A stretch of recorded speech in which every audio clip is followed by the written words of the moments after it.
Hey, and good evening, folks. My name is Mark W., and it's time for another Wayback Wednesday. That's my weekly stream in which I play old school games, formerly known as Monday Mame. And what you see here are two strange looking fellas playing some of these 1/6 scale arcade cabinets that I've been collecting from New Wave Toys. So this has been my latest obsession for I think almost 2 years now. I've been collecting these guys, and to a lesser extent, these sideshow collectibles. I only have these two guys, but yeah, I thought I would unbox my latest New Wave Toys cabinet live today and play with it, and that'll be my stream for the evening. Typically these streams are about 2 hours. I think this one will be less, although part of me is thinking maybe after I play with this cabinet, I'll play some versions of the game, original versions. In other words, on consoles and things like that. See how it compares. I don't know. We'll see how we'll play it by ear. We'll see how long it takes to play with the cabinet sufficiently. But I do like to take my time with it. I'll probably, read through the manual and stuff like that. Thanks for the like, whoever liked this. It's funny. It tells me YouTube is always lying about how many people are watching and stuff like that. It says 0 viewers, and then I see the like count go up. So, but thank you for liking it, whoever liked it. And yeah, you can see Mr. 3PO here is enjoying some asteroids. Say hello to C3PO. I'm probably like some creepy guy who plays with his dolls at this point. Maybe I am. I guess I am, right? I'm creepy. And here's Mr. Fett. He's engaged in 1942. I have two others as well. I have 1943 right here. And I also have Q*bert, but Q*bert is in the shop. Q*bert, I played so much that I broke the joystick. And I'm not sure if that's a testimony to how playable these things are, because I was enjoying the heck out of playing Q*bert, or if it's a sign of its weakness that you can't play it too much or you'll break the stick. But in any case, New Wave Toys is replacing my Q*bert for free, so that's good of them. But yeah, as far as playability, yeah, some people just like to leave these on their shelves and they say they're not playable at all. I think there's a balance. They're playable, but obviously not as playable as if you had like a really hand-sized controller kind of a thing. But it's kind of for the novelty and the fun of it and the collectability. And hey, Ryan, how's it going? Ryan says, I drink Kids Zevia. You're in good company. Okay, about me being creepy. Creepy kid. All right. So anyway, without further ado, why don't we get to the unboxing? Anyone who follows New Wave Toys should know what a kind of cabinet I would have recently received. But if you are not a follower, then this might be a fun surprise. So let's bring out the box.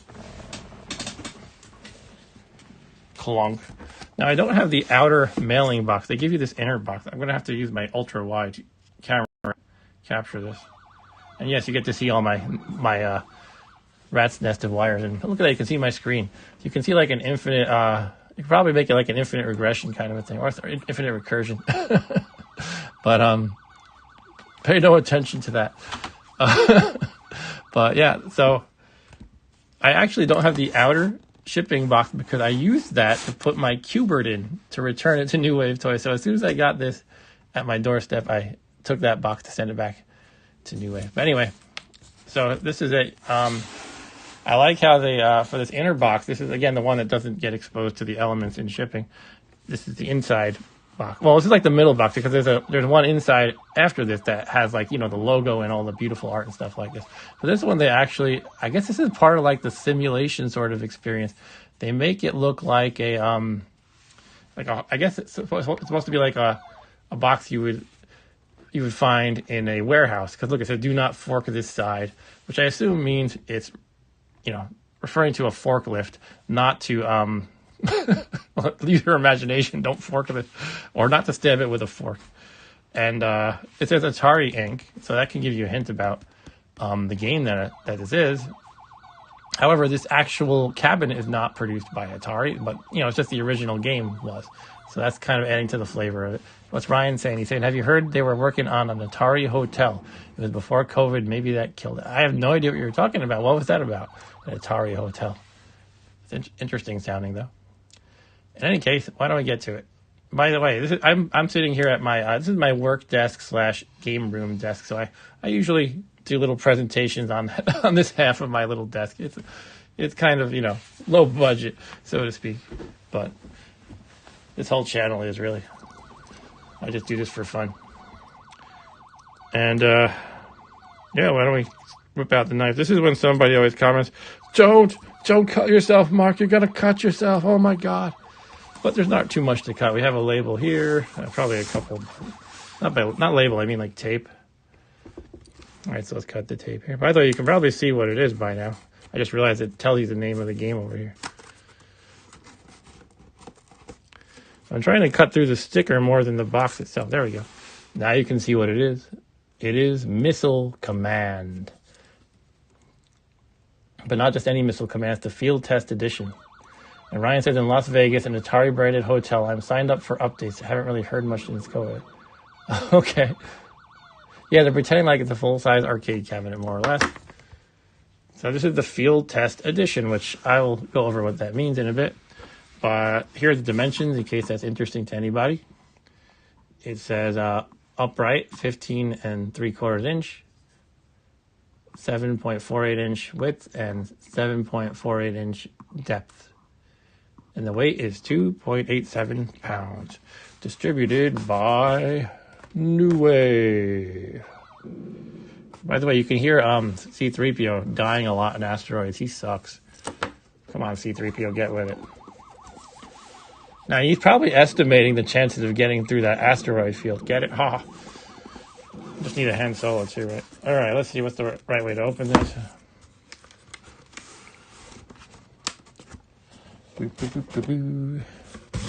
Missile Command's a fun game. It's from 1980, for anyone who doesn't know. It's cool. It has a nice flavor to it. It has like a feel of a nuclear war, and you're trying to save the last of humanity or something like that. And let's do it like this. I like in the end, it looks like the world's ending. It doesn't say game over. It just says the end, and this large explosion fills up the screen. It's quite scary. So I never played Missile Command in the arcade, really. Or if I did, I don't remember. Maybe I just played it once or twice. Mostly because I was too young for it. When I was hanging out in arcades, it was more like the late 80s, early 90s. Aside from the occasional game that I would play at like a deli or 7-Eleven or bowling alley. Like, you know how those places would have like a single game or 2 or 3 games? That was a lot of my arcade experience. Otherwise, there was an indoor amusement park here on Long Island called Spaceplex that I went to a bit in the late 80s, early 90s. So long story short, I didn't play much Missile Command because I didn't really go to arcades in its heyday. But this is it. This is what it looks like. Now, Ryan says he finds it too stressful. He found Missile Command too stressful. I like games that are stressful. I don't know why. Like when it's really intense and one false move and you're dead. And also I like games with like a stressful theme to it. Like, humanity's fate is on the line kind of a thing. But this is a special edition. This is the Field Test Edition. When New Wave put these on sale, you could buy one or the other, or both if you're crazy. Some people are crazy collectors like that. And they basically had the main edition, the one that went out to the world by the millions or however many. I don't really know how many they produced. And there was this. I'm going to turn down my asteroids here because it's annoying me, even though it's probably not too loud on you guys' end. But anyway, before they released the regular one, which I don't have a picture of, they made this one. This is called the Field Test Edition. It has like this console at the top that gives you information about the game, like I don't even know exactly what, but like where the missiles are going to show up next or something like that. And they tested this, and it's really cool because it gives you this feel of like you're at this, I don't know, special military console or something, managing all these missiles. But long story short, when they tested it with, test audiences, apparently they didn't find it too easy to look back up at this console and then back down at the screen. They found it like too, I don't know, jarring to their focus. And so they said they didn't like this, and they didn't wind up releasing it. So I decided to choose this one because of the novelty factor and the coolness factor. And I'm not crazy enough of a collector to get both. And let's see. Hey, Janice, how's it going? Janice says, how come you have President before Thanksgiving and Christmas, Mark? Well, my birthday is coming up soon, and I like to buy presents for myself. That's my rationalization. The other way to put it is I'm a big baby. I have a decent paycheck, and I like to buy fancy toys. But yeah, let's find out the right way to peel off the shrink wrap. I know it's worth looking at. Let's get the shrink wrap first, then we can look at all the sides of it. So bear with me a second, because I want to not stab in the box ideally.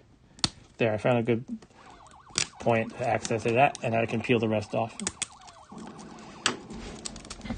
So Janice, did you have? I know you were mostly like a Famicom kind of guy, and I know you played a lot of like King of Fighters and games of that era. But did you play Missile Command at all, or any of the like early Atari '80s games?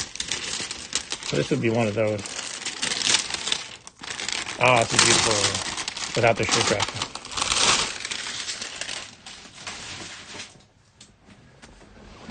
Okay. So, they advertise the features on these things. They have the Atari metal coin door. And this has a trackball. So this is a trackball game. And I've never played one of these games by New Wave that actually uses a trackball. So I'm interested in to try it out and see how good it is. Let's see, checking back to the chat. Ryan says, Mark only celebrates Vecmus. He's a Vectrexarian. And Janice says, happy birthday. Yes, you are the baby. Yeah. I'm the baby like in that NES game we were talking about. And here it tells you the height, 12.8 inches, play scale arcade machine. Let's check this side. This is what we basically already looked at. And here it talks about, or shows the illuminated marquee with the fancy stuff there. So I'm actually not quite sure if this is going to have like I was mentioning, actual gameplay info on this panel thingy, or if it's just purely for show. So I'm kind of interested in checking that out. And they have this thing called CRTFX, which I don't know what it's about. I think there might be, this is new, by the way. My older units don't have this. It looks like there's like a plastic screen. Hopefully it doesn't look cheap. That makes it look more like a CRT screen, I think. So we'll see how it is. And on this last side, I guess I didn't look at the top or bottom. Probably not really worth it. Actually, the top has a pretty cool piece of art. Very Missile Commandy. But yeah, we have a bunch of specs and stuff, I guess, on this side, and that's kind of small text for you guys to read. But it also has several languages. That's why there's so much of it. We have English and French, Spanish over here, etc. And they tell you here that it saves the high scores. It's an official arcade ROM, real wood cabinet. Bring home real arcade action. So I've been getting a lot of these new wave toys. I've been tempted to get Numbskull 1/4 scale cabinets because those look cool too. But I'm already kind of at my capacity about where I can put these things without them being like strewn about the house. Unfortunately, it's hard to read this text. Maybe it's ultra wide mode that I could use. Wide lens again. Yeah, that's much better. Features: replica Missile Command cabinet in 1/6 scale, 12.8 inches tall. Trackball. I won't read every bit of text. Extra large trackball that provides smooth and accurate control. CRTFX convex transparent lens that transforms LCD screen to look like a CRT television screen. Plays the original Missile Command. Arcade operator's menu with customizable dip switch and cabinet settings. Cabinet constructed from premium materials, wood, die-cast metal, and plastic. What I like is the real attention to detail. They're almost like the original machine. They make little tweaks here and there, like, the controls have to be a little adjusted sometimes and things like that. But I like they have like the coin slots and everything. They really need to make the coin slots functional. That would be awesome. They have like a coin slot, but it's just like, a button that you press rather than taking the actual coins. And they do include little mini coins. Anyway, let me just finish reading this. Illuminated marquee and cabinet accents. Replicate signature amplified mono audio reproduction with volume control. Cabinet art with the 3M vinyl overlays. Metal coin door with storage compartment. High score saving with non-volatile memory. That's good. To me, this has always been, for like old school or arcade style games, a lot of the appeal to me is trying to get the high score and beating your friend's high score and stuff like that, or just trying to beat your previous high score. When I was a kid playing like ports of these style of games, like Missile Command and such on, Atari or Commodore, they never saved high scores, so it kind of blew half of the challenge away from me. Like I would just kind of play and then forget my score. I guess technically you could just write them down, but no one does it. Anyway, officially licensed by Atari, etc. It has a battery. I hope it has a battery. And it says something about CPO artwork. I guess that's like C3PO here. He made the artwork. What I'm talking about is this here. I don't know what CPO means, but it says pre-production side panel, bezel, and CPO artwork. Pre-production triple slot coin door, limited edition, individually numbered. Okay, apparently I have a number on this. I can see what number I have. And it has cable, mini, coins, etc. All right, I think we can get into the point of actually opening this up now. So let's switch back to the ultra wide. So we actually have some viewing area. And let's see, Ryan says trackball, that's cool on a little guy. Yeah. Missile Command is definitely a trackball game. I appreciate the games that have special controls. Like a Q*bert has a special diagonal 4-way control. And whenever I played Q*bert on home systems, it was always awkward because you were supposed to just kind of play it, hold your joystick at like a diagonal angle and just play it that way. But it was never ideal in my opinion. So that's kind of why I played the heck out of this. my replicate Q*bert until I broke it. But hopefully they'll repair it soon and I'll have that in my hands again. And I'll just have to be gentler with it. I can't treat it like a real arcade unit. All right, so let's turn this so you can actually see.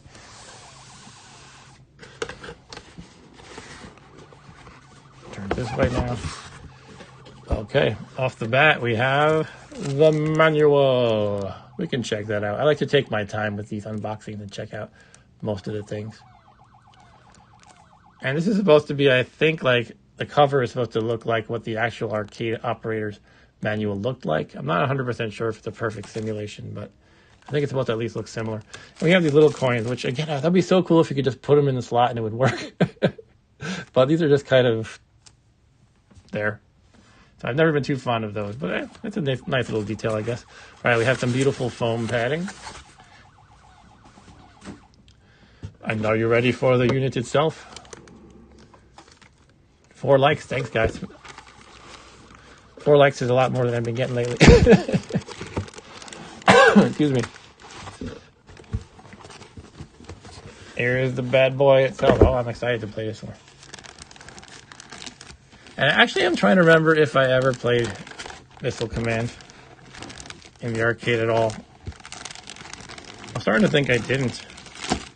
I played mostly the arcade Atari 2600 version, but I've played on MAME the arcade ROM. So I'm familiar with the ROM. And I've actually played it on Monday MAME, my own streams before. But I don't think I've ever played an original unit, or if I did, it was like, just kind of played it once and forgot about it. Not like obsessing over it. Anyway, this is the bad boy itself. Let's try to get it out of the plastic. And the question is, do I have to stab it, or is there a nice piece of tape I can peel or something? Oh, it looks like at the bottom we can just take out the tape. I might get my knife anyway. Hold on, okay, there we go.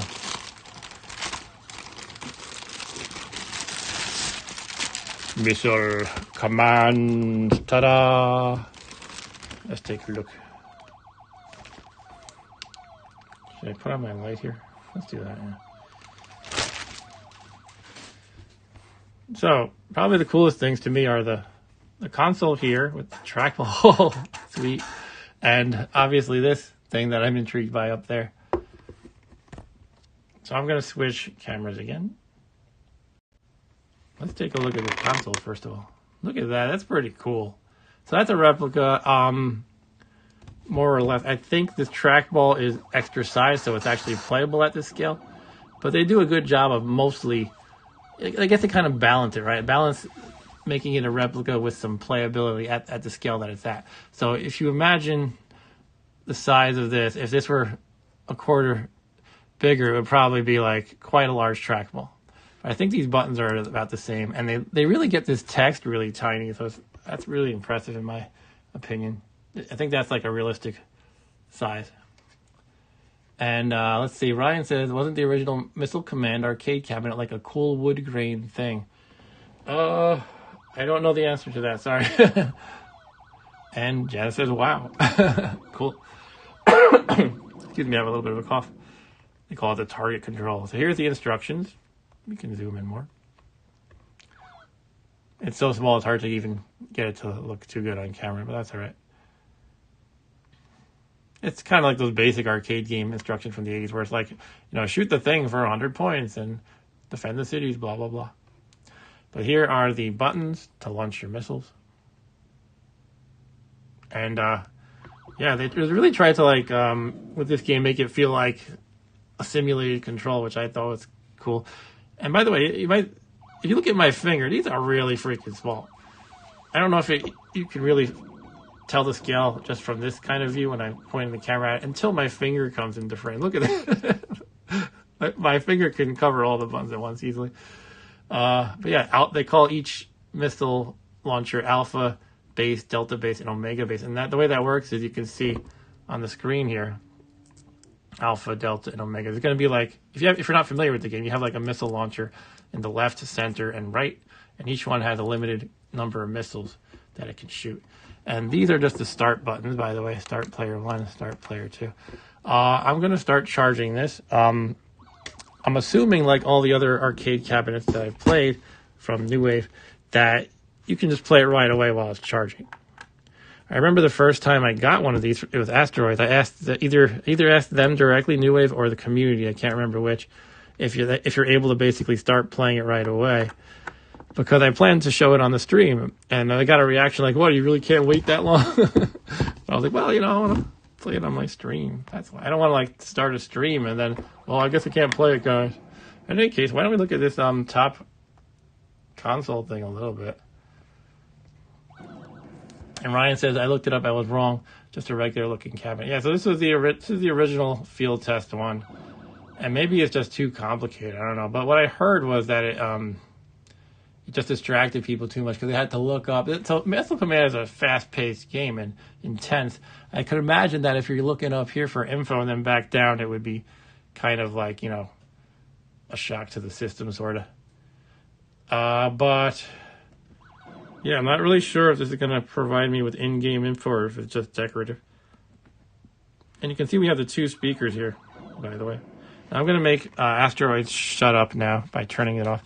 I don't know if you guys can hear it periodically making UFO sounds, but I can. Okay, so Missile Command. Why don't we take off the plastic? This is always satisfying. Ah, yeah. That feels good. Okay. Oh, wow, So, I'm not sure how it looks for you guys. It's probably a bit of a glare. But, this has a cool effect. It does look kind of like I'm looking at a CRT, but I'm trying not to make it glary. Yeah, maybe we'll go with that. Screen looks great. Cool. So, yeah, I'm excited to try this. Why don't we try it then? Should we look at anything else? Should we look at the manual? Let's look at the manual to postpone the excitement. Delay gratification. All right, I'm going to look at the manual a little bit. Here we are. Missile Command. And over here it says Operation, Maintenance, and Service Manual, complete with illustrated parts lists. So first you have these kind of profiles of all the different cabinets that New Wave has put out so far. I don't have all of them, as you can see. I do have some of these in the mail, so to speak. Not literally in the mail, but coming. Dragon's Lair is going to be on its way. Hopefully soon. Special thanks to Dave Sawyer, Tony Temple, Owen Rubin, and Escape Pod. Escape Pod? So I don't know who those people are. I guess they are, they could theorize. I don't really know. They could have something to do with the original developers of this game or designers of the game. Or they could just be somebody who helped make this specific unit happen. Alright, so we got all the clearly labeled controls and stuff here. No need to go through each one. Most of them are obvious. But yeah, as usual, we have over here, you look at the coin door thing. 6 is the add credit button. So there's actually three different coin doors. I don't know why Missile Command has that, but it does. Because it's not like each missile launcher station thingy has to be funded with quarters. But I don't know. That's what it has. Stash box handle. Anyway, yeah, you press 6, which is the left one, to add a credit, and 7, which is the right one, to go to the menu. 8 says stash box handle. Oh, it's talking about this thing here. Can you open this? Oh, look at this. I don't know if you can see. So you can open this. It doesn't. I guess it doesn't lock, but you can open and close that. So you can imagine you're putting in quarters, or that your imaginary customers are, and then you take them out here. It's hard for me to get a grip on it. That's the only thing. So that's pretty cool. And this is just like the bare lights down here. See that? That's pretty cool. Put a token into this chest. Well, I could. It doesn't go in the slot though. That's the only thing. But I could put one in that compartment if it makes you happy. See, it doesn't actually have a slot here. You could put one in the return compartment. I'm actually not gonna do it because these are so small. I'm gonna like lose one and drop it, and I'll be like, oh, hold on, guys, I gotta find it, or I'll accidentally inhale it and it'll be in my lungs. Then I'll have to go to the ER. I'm only joking about that. No, but they're not too easy to handle. I would love it if it functioned. I know it's the stupidest thing, and it would probably add like $20 to the cost of the thing, if not more. But that would be so cool if you could pop in a coin and there were actual functional coin slots. Anyway, how to charge. Excuse me.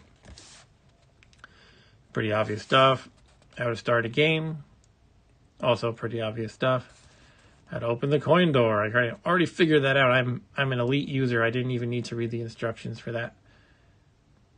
Do not twist the key or pull on it too hard. Yeah, so they're just saying that this is not a real key. And if you try to twist it because you think it's real, then you're going to break it. How to play. Defend your bases and cities by using anti-ballistic missiles, ABMs, to destroy the incoming wave of attack missiles. The game is played by moving a crosshair across the sky background via the trackball and pressing one of the 3 buttons to launch a counter missile from the appropriate base. Counter missiles explode upon reaching the crosshair, leaving a fireball that persists for several seconds, destroying any enemy missiles that enter it. There are 3 bases, each with 10 missiles. A missile base becomes useless when all of its missiles are fired, or if the base is destroyed by enemy fire. One thing that's lacking in the home version is usually you don't have a control for each of the 3 bases, because, like an Atari 2600 controller, for example, only had 1 button. So that's one way that the kind of older versions of the game, older home versions, didn't really match up. But I am thinking, by the way, I think I said it earlier, that I might, after playing with this unit, try playing some of the home versions to see how they are in comparison, just for the heck of it. But we'll see how it goes. We'll play it by ear. A level ends when all enemy weaponry is destroyed or reaches its target. A player who runs out of missiles is no longer has control over the remainder of the level. At the conclusion of a level, the player receives bonus points for any remaining cities or unused missiles.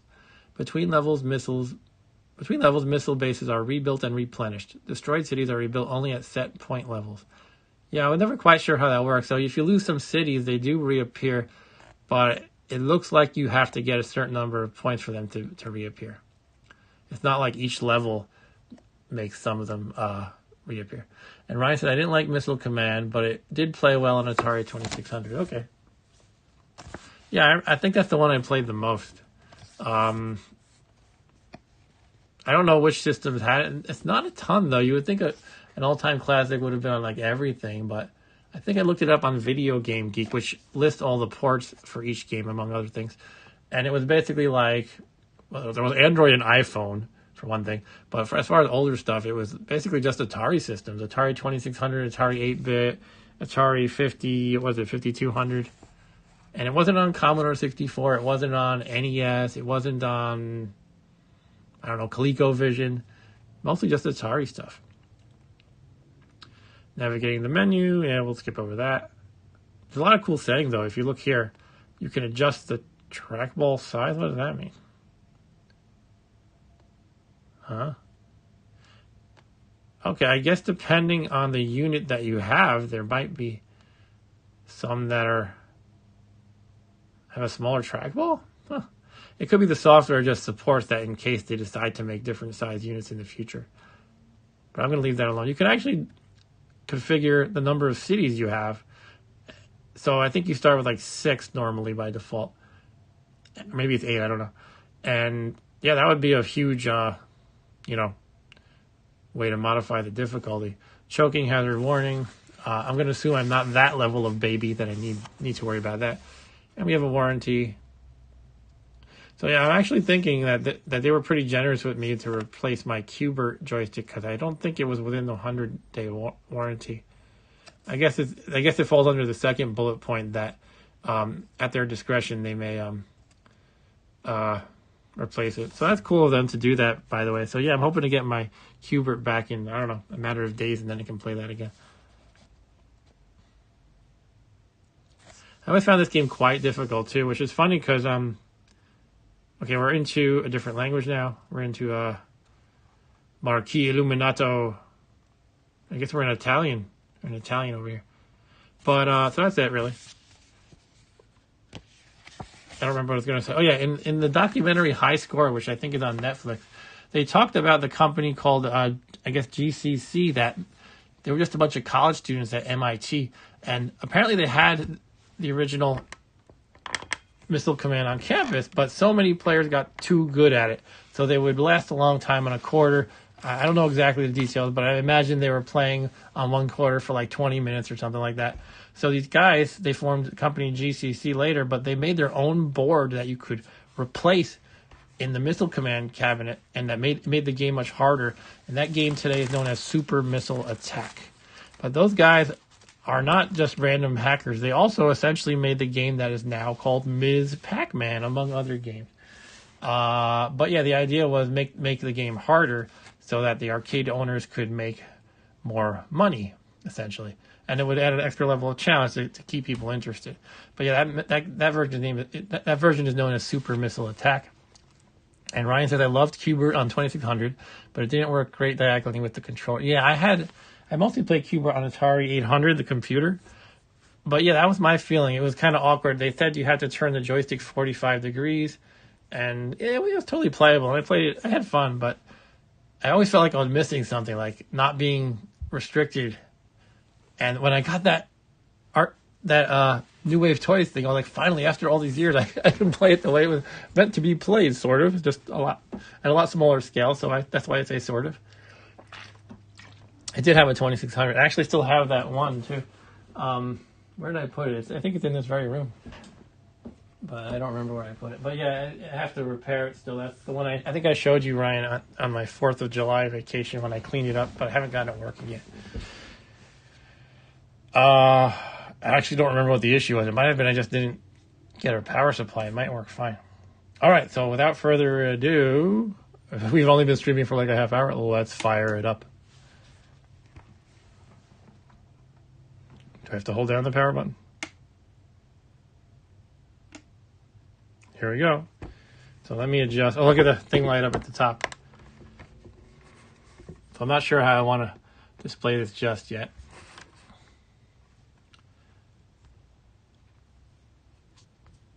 Missile Command. I love the atmosphere of this game because it feels like, a kind of nuclear war paranoia of the 80s. I'm gonna make it a bit lower. But yeah, I don't think I played the Qbert 2600 Qbert, Ryan.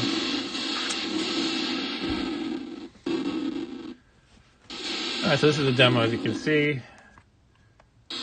You could always view it like this.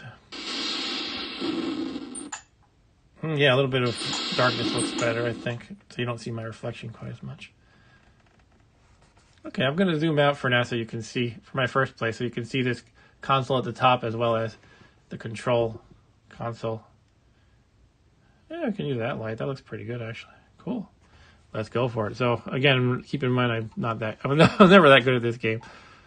But, let's do it. This game really makes me nervous, I'm telling you. It's like, I feel like I gotta save the world, and if I blow it, then that sucks.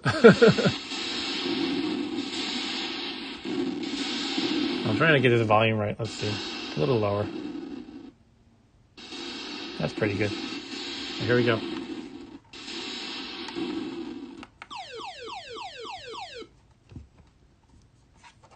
Okay. Actually, I don't know about this light here. I'm going to turn it off. Okay, let's play. Holy crap. It's already like too late to save anything.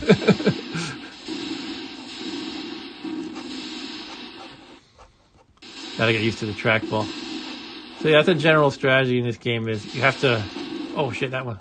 You have to give it some time for the missile that you're shooting to fire into the air and explode, and the explosion maintains for a while.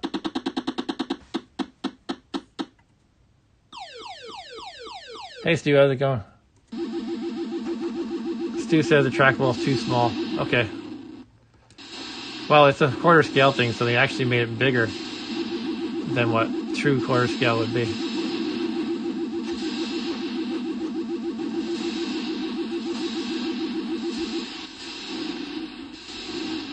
What have you been streaming lately, Stu? I haven't been watching lately. Oh, missed that one on the right, unfortunately.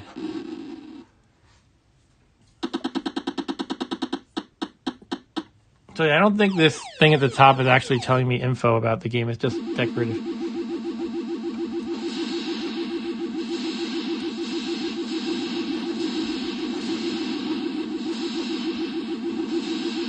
Oh man, did they really? You're joking about the Cold War training, right? Stu is always pulling my leg, and I believe him for a second sometimes.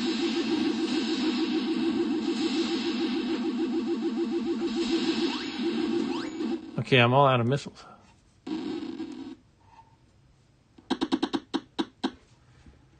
All right, I'm gonna change my view. Oh.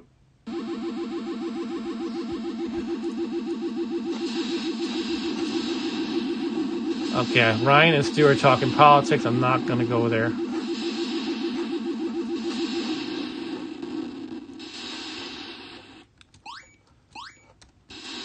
Doesn't anybody have any missiles left? Man, I suck. I am dead. The end. Cool, that was fun. All right, let's. I'm gonna catch up on the chat and skip the political talk, though. Give me 1 second. All right, let's see. Stu said the trackball seems too small. We already got that. It's nice that it's an arcade accurate cabinet, though. Yeah, I like that. And did you see the top thing? Stu, this is the field test edition. I already kind of explained this. I know you kind of just stopped in a little while ago, I think. But you can look up info about that if you're not aware of that. And, yep, they're talking about politics, so I'm not going there. But, yeah, let's check out the menu, the options that we have. I think I pressed the blow up button. No, there we go. I noticed they're trying to draw the menu in like a curved manner, so it looks like you're more like in a CRT. But I haven't figured out if that's just this layer they put over it, or if that's the way the LCD is drawing, or both. But it's cool. It's a good effect. It looks pretty good. Okay, so you got your screen brightness. Okay. I mean, I usually just play the brightest. But I'm not even noticing a difference much. Very little difference. I'm not sure what's going on there.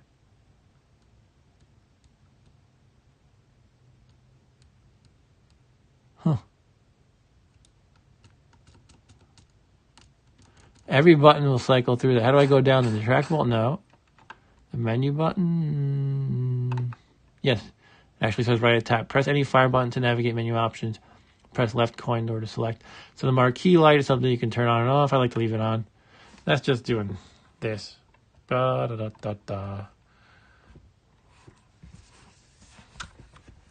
Do not read the NAMBLA mark. What? What is wrong with you guys?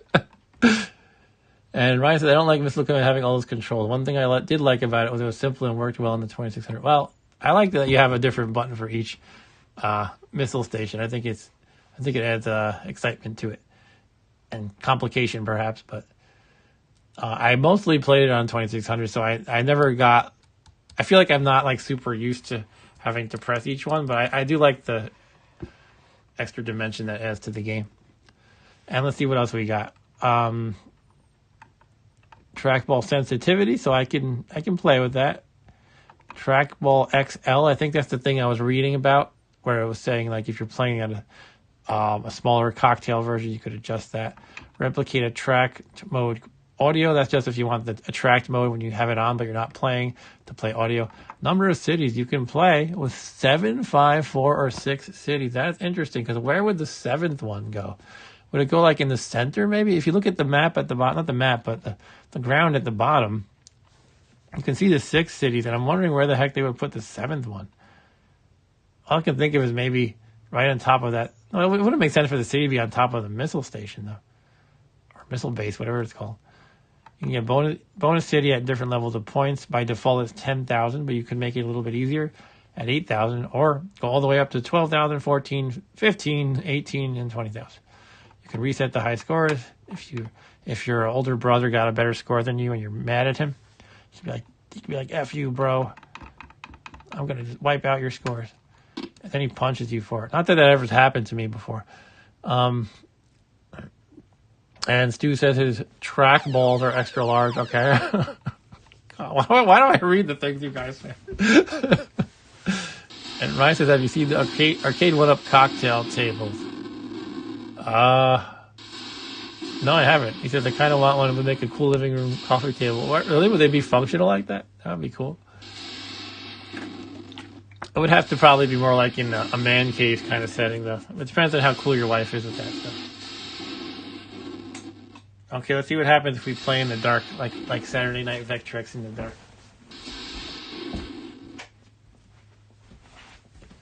Will that look cooler? I think it definitely looks less glary. That's pretty cool. All right, I'm going to give it another go. I mean, I'm kind of embarrassed about how bad I am at this game, but that's all right. Let's do it. I didn't even make it on the demo high score list, it looks like. I did not beat Jed or Do. Yeah, this is a cool effect. I like this. I think I should just play all video games in the dark. My channel should be Mark Plays in the Dark. How about Mark in the Dark? It might be hard to play the game books in the dark, though. Mark in the Dark. Coming soon. Stu says I like that. Cool. Hey, you could do Stu in the Poo. Sorry, you turned me into a child as soon as you log in and start talking about your trackballs.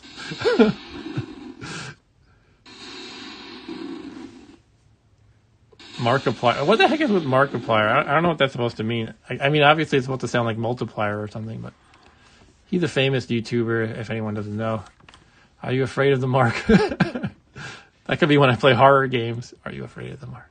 Anyway, I'm just kind of trying to stabilize my stand here a little bit while wasting time. All right, let's play a little bit more.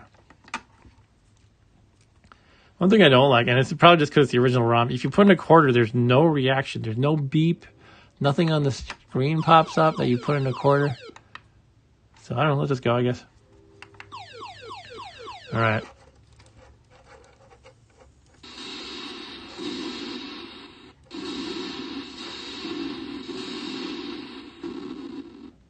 Okay.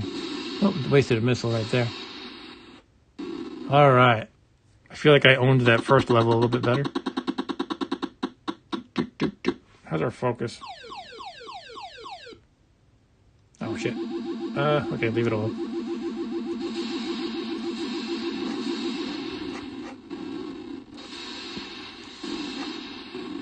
Yeah, look at that blob of them I got. Now, Ryan, correct me if I'm wrong, but does the Atari 2600 version not have, like, these planes and stuff? I don't think it does. Like the planes and the alien ship.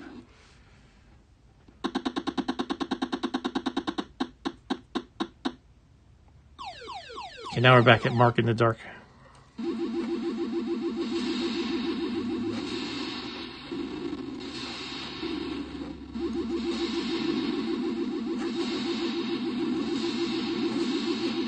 I get this effort.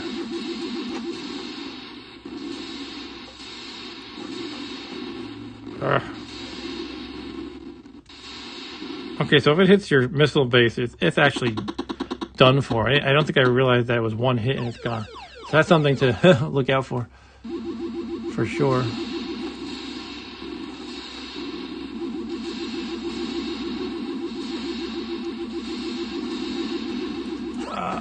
Shit. Oh, man.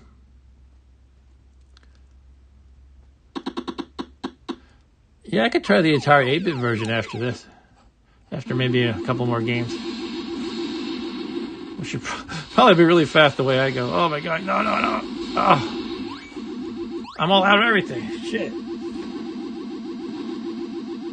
I know I've done better than this before.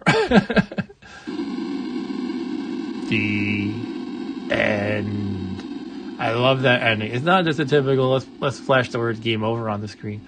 It really gives you this feel of nuclear Armageddon. And it's not a game over. It's not the game that's over. It's the end of it all. Beautiful. All right. Are you afraid of the mark? Thanks for joining me tonight. Guys, I appreciate when people are here. I had a really quiet week last week. On Wednesday, nobody joined when I played 7 City of Gold. And when I played FTL last Saturday, one guy joined for a little bit. Not that anybody's obligated to, join at gunpoint. I'm just trying to say I appreciate it. Yeah, let me fill in this camera settings a little bit because I like to do that. That's my jam. Let's see if I can improve the focus a little bit. Looks pretty good, I guess. Cool. There's actually an arcade game called The End, Stu said, huh? Is it like this game or just totally independent?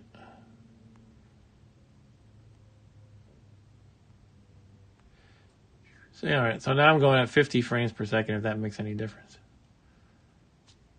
Cool. It was 30 before. And Ryan says exactly like Russia and the U.S. start a nuclear war.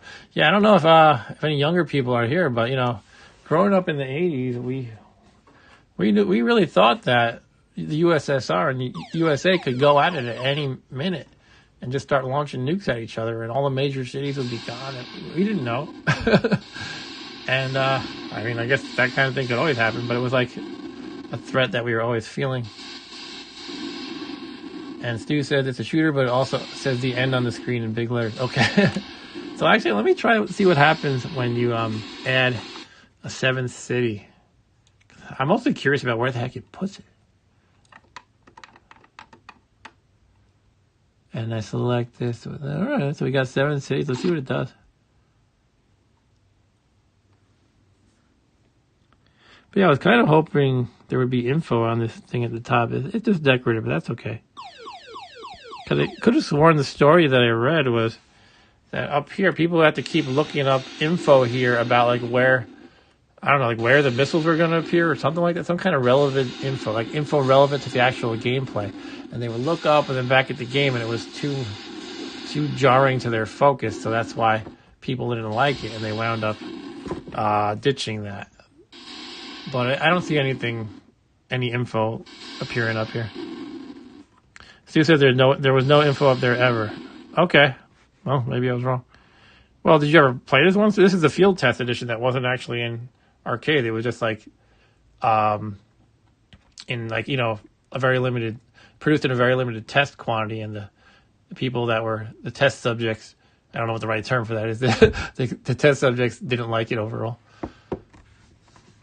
And the mass-produced one didn't have that. Anyway, let's give it another go with 7 cities. The 7 cities of gold is what I played last week, and now I'm playing Missile Command with 7 cities. Yeah, that's true. Stu has never been wrong about video games. Maybe once out of 100 times.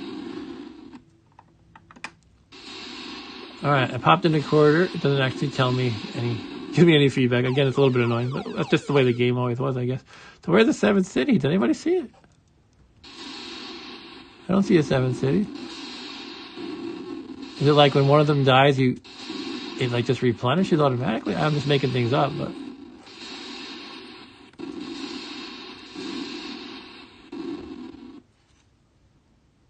Stu says I'm almost positive I did play it. Interesting. Maybe now he's making it up. No, I believe you. It's possible it was in actual arcades out in the world, but just produced much less.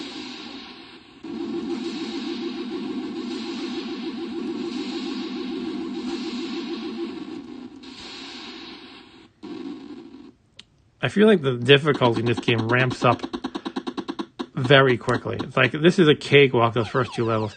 And now I'm going to be like, holy crap.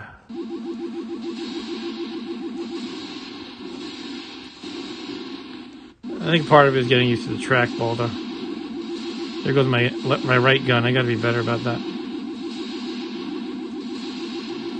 Let me get this freaking plane. I used to got to get those planes earlier, too. Man, mother.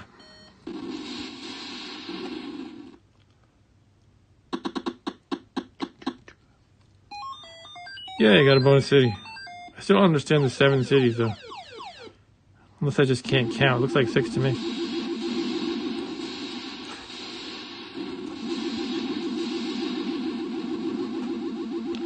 Take that alien. I'm not sure if it's supposed to be an alien or like some kind of Soviet satellite or something. What is the premise of the game? Is it aliens? Or just like unknown or undefined nuclear attack? Shit, it just lost 2 guns. I'm pretty much done for them.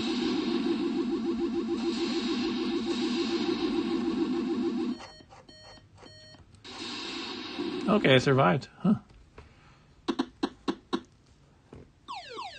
I'm gonna do a Windows free cell stream? Where'd that come from? I mean, I could. Oh. I think that seems like something Stu would do more like. Oh man, I'm done. Alright. Get ready for the end. The end. Oh, I got a score. Look at that. I actually got a high score. Alright, so this is a game I have to practice at, but yeah, this is the kind of game that's fun to play again and try to improve your skill. Kind of like Asteroids, like kind of like most of these old school arcade games. You know, you play pretty quickly, but it's mostly about improving your skill as you go. And I actually got the top score, so I beat all the demo scores for what that's worth. Ryan says, yeah, I didn't see 7 cities. I wonder if I didn't save my setting properly or something. Let me check that again. And Ryan said, this is why I don't like Missile Command. That gameplay gives me anxiety. To me, it's fun. I like gameplay anxiety. You know, some of my favorite games, if you've seen, are like, you know, NetHack and FTL. And those games are evil to you. This game, the theme is evil. It's a lot more evil than Q*bert, right? In Q*bert, it's like the worst thing that happens is some weird orange critter curses. This game is like nuclear Armageddon. But I like Q*bert too, though. I'm just kind of goofing. Anyway, yeah, it looks like I have the numbers set to 7 and it saved correctly. It just didn't seem to change anything. I don't know what's up with that. Stu said he played Q*bert earlier. Cool. All right. Let's see. Should I play the Atari 8-bit version? Maybe I'll play this one once more. Anxiety is good. But yeah, I play games like FTL where it's like everything's on fire and blowing up constantly. By the way, nobody here was watching, I don't think, but I had an interesting start to my FTL game on Saturday that I played on stream, and I'm looking forward to continuing that probably on this Saturday's stream. But, yeah. Let's see. I always feel it's kind of cheap when you can change things like bonus city, like, you know, difficulty, and I don't think it'll have a separate high score list. You can compete on the same score list as everybody else.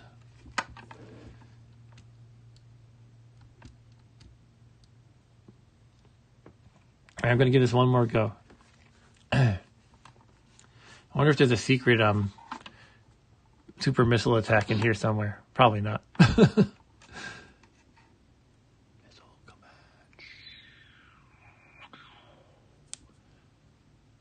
think I have the Atari cartridge in my basement since my dad's been offloading a lot of old stuff to me. By the way, my dad emailed me today and he said that he had the this is really crazy. He had the printed source code to the Atari operating system in a binder, and he asked me if I wanted it. And I was tempted to say yes, but it's not like it's an official book, and it was just like something he printed out and stuck in a binder.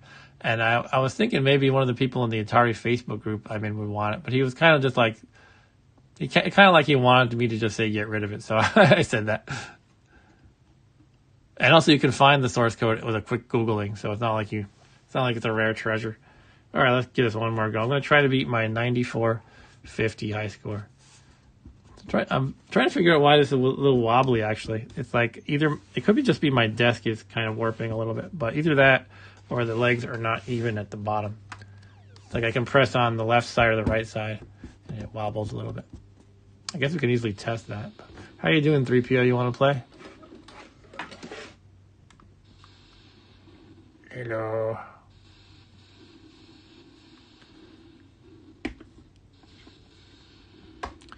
All right, let's do it. Yeah, it is a stressful game.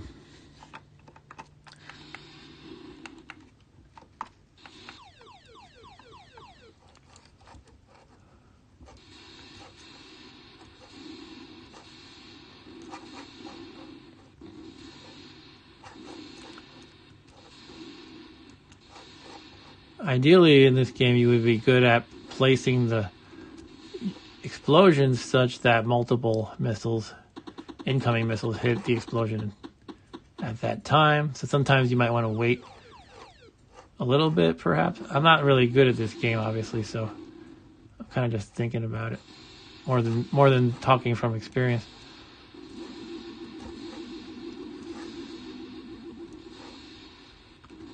But yeah, these early levels, the first two are like cake, and then so here's what I'm talking about. I could have shot both of those, or I could do that, right? I think a lot of times though, you really just have to act quickly, or you get hammered. So I don't think you have a lot of opportunity to do that usually, unless you're just really good.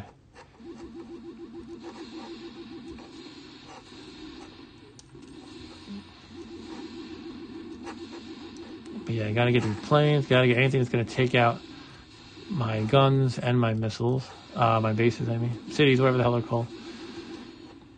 Okay, I'm low in the center. Shoot. The problem is when they get close like that, there's nothing you can do, and it's frustrating. It's like, oh, it's about to hit me, and I simply cannot aim there anymore. Bonus city, nice.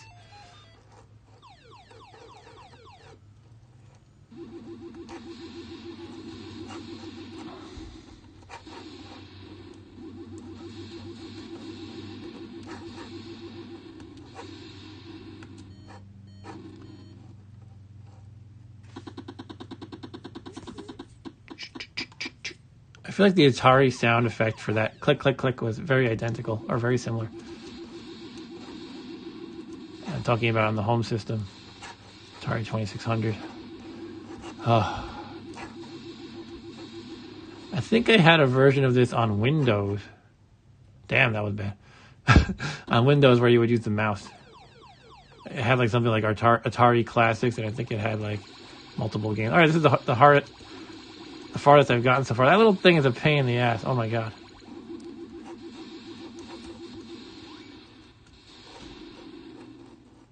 Oh, I'm done. Okay.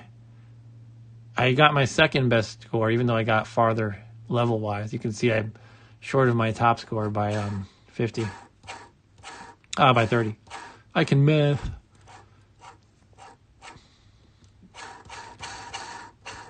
So this is probably going to be in my regular rotation. What I usually do is once in a while, I'll be working for a while. I take a quick break. I grab one of my cabinets from my shelf. I play a game.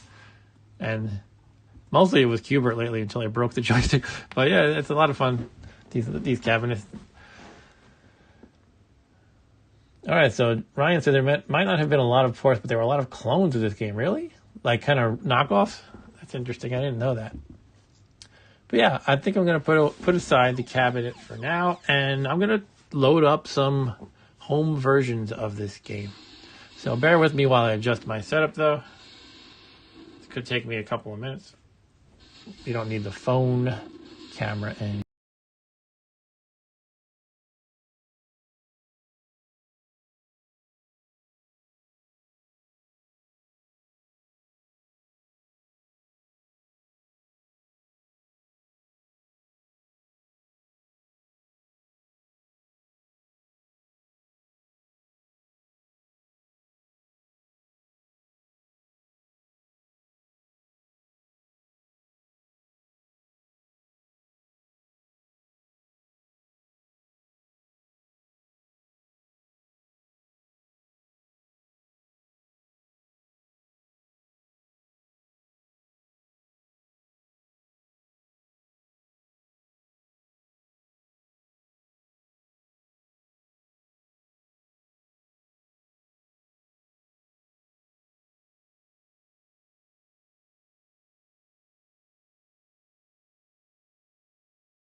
sorry about that. I realized I unplugged my phone and that was what I was using as my camera. I was telling the whole story here.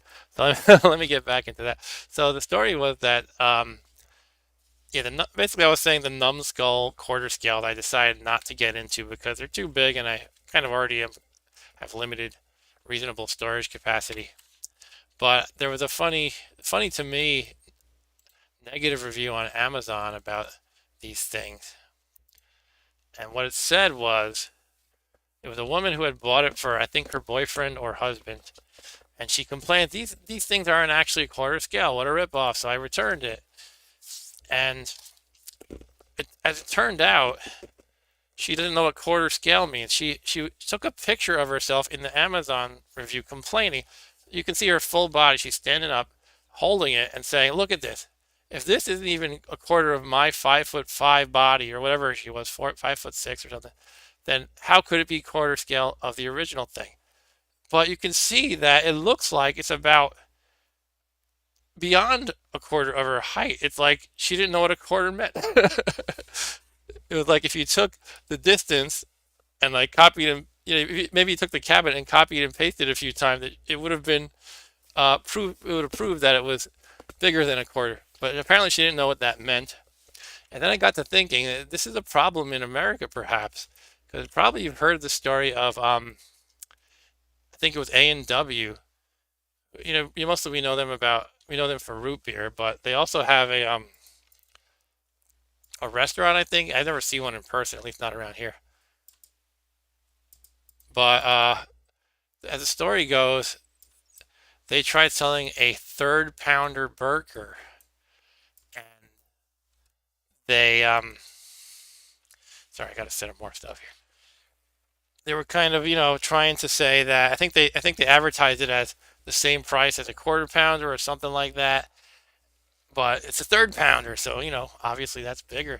But the focus group that they talked to after the burger bombed, from that focus group, they learned that a significant portion of the population thinks that a quarter pounder burger was bigger than a third pounder burger.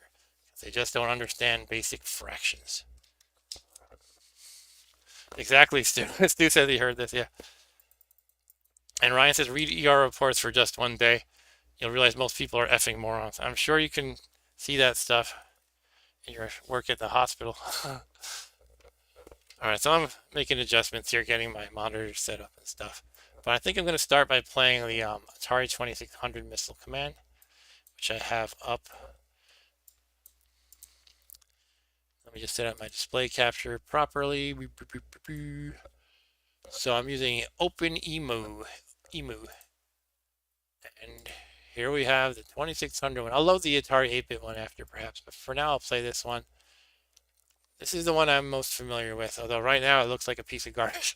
I mean, I go from the full arcade one, and now I see giant pixels. I'm like, ugh. But I think I'll enjoy the experience. But yeah, I like to, I don't know, I like to think that that was somehow like an urban legend or something like that, but I actually remember looking for it. I'm talking about the A&W third pounder thing. At least according to, I don't know, like president or something. There's actually an official statement about that's what happened. I don't remember. I don't know where I just put the controller that I brought out. Here it is. So I'm using my Bluetooth 8-bit do or 8-bit do controller. I don't know how you pronounce that, but it's 8-bit do or 8-bit do. They make pretty good controllers.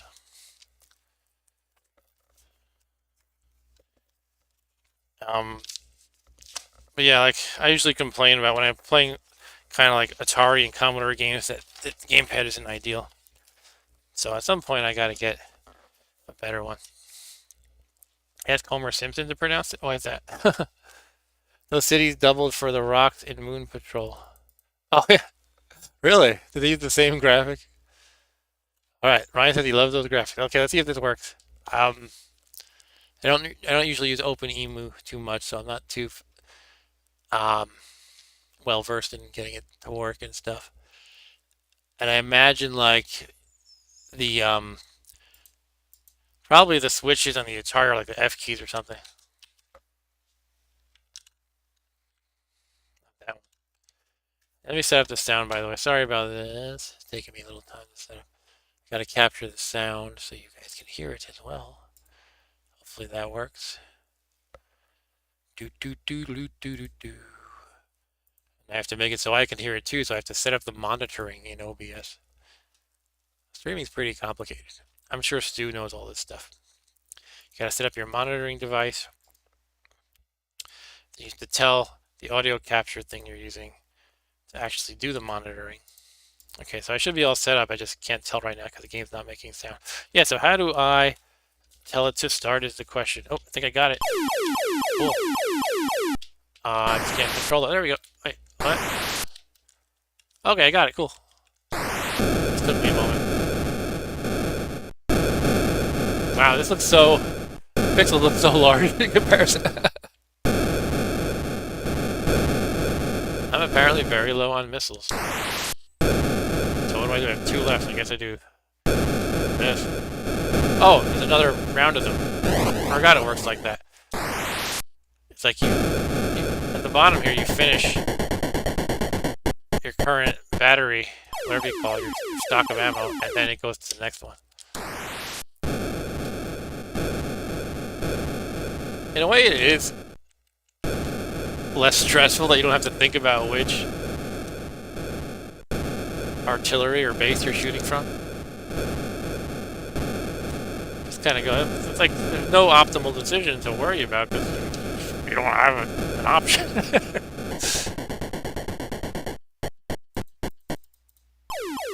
Who's on crack, me or Ryan? Me with the giant pixels?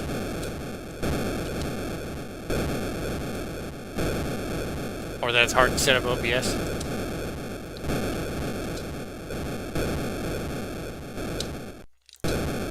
So can your artillery get taken out in this one? I feel like you can still shoot after you get hit in the center. Maybe it's if you get hit 3 times you're done, or something like that. It definitely, I think this one definitely feels more natural to me, because this is the one I played growing up.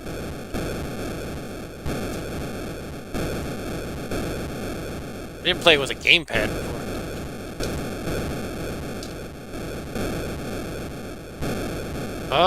Does it support a trackball? I don't know. Was there an, I guess there must have been probably an accessory for Atari 2600? Trackball accessory? I know ColecoVision had a trackball accessory, and you would think they would have made this for it, but I guess Atari didn't want to because that was their competitor. They didn't want to license it. Play the full motion video 3DO version. That's right. What the hell are you talking about? That little bugger in the arcade version, he evades your attacks. He's hard to deal with. I think that's the same enemy. And this one he walks into your... Look, oh, I missed.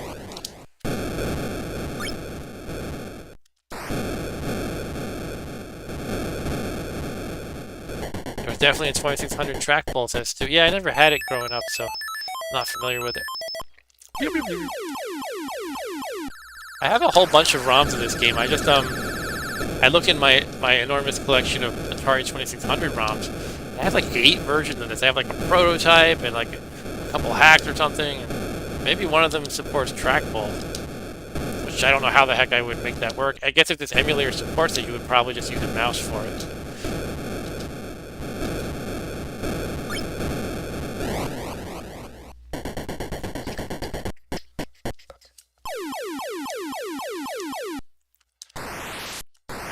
So the crappy miss at the start.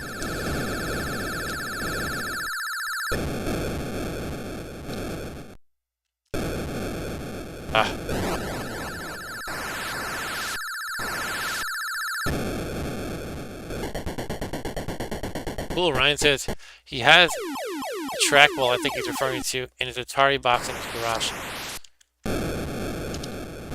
Oh. My friend has the keypad that's for use with, I think, basically only Star Raiders.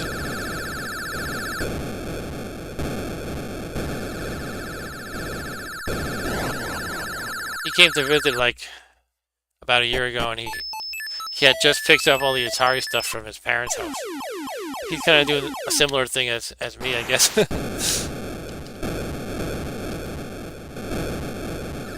Getting a bunch of stuff from parents who are like, please just take this stuff out of here. It's been here for years. Oh, I will spam. That was a dumb idea. Why did I spam? Now I'm out? No. Oh, I'm dead. Oh well. That's the end of that chapter. No dramatic ending in the Atari 2600 version. That's the only problem with it. So yeah, it's not a bad version, and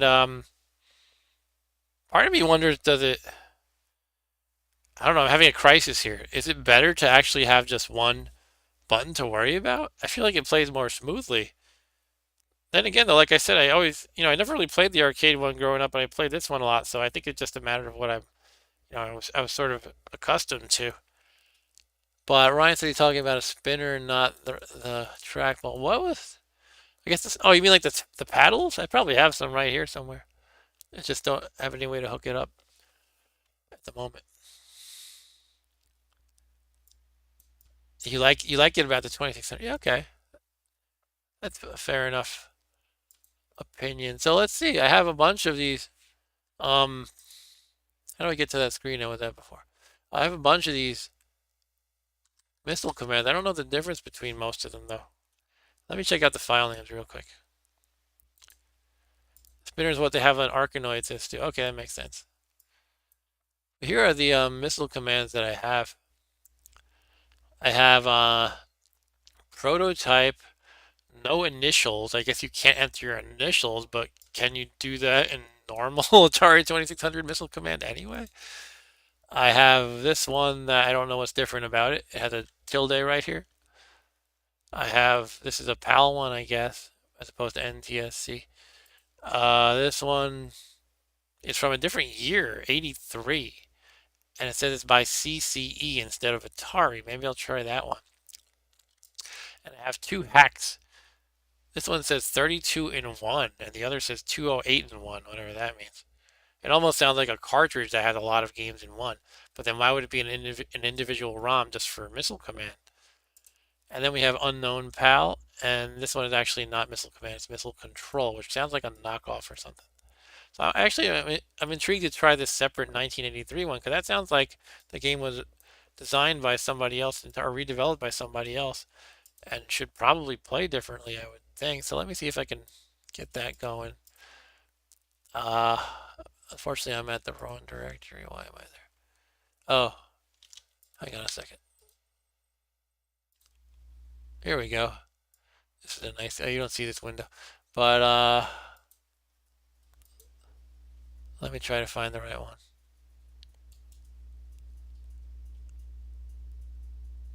Huh. It's funny, in the browser within this emulator, it just shows me the picture, and I can't tell which one is which. That's unfortunate. Gotta be a way to see it. Here we go. Yeah, 1983. Okay. Offhand, it looks the same. I have to probably adjust OBS here. Yes, this is the 1983 one by, what did they say, CCE or something like that?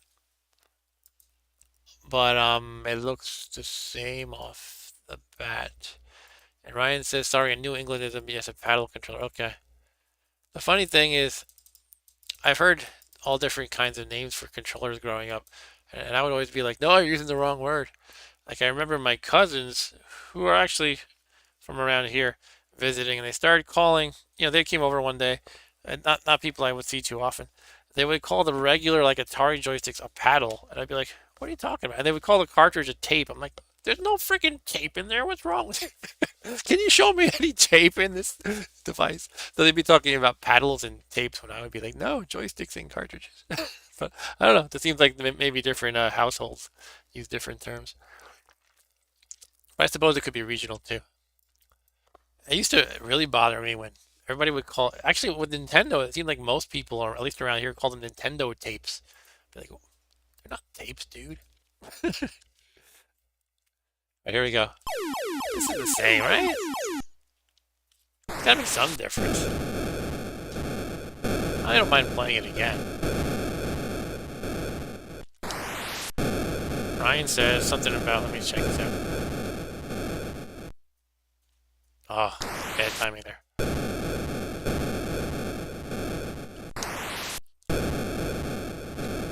Ryan said my dad used to tell me to rewind NES games we rented. Are you serious? Did you literally think it was a tape? Was it a joke? I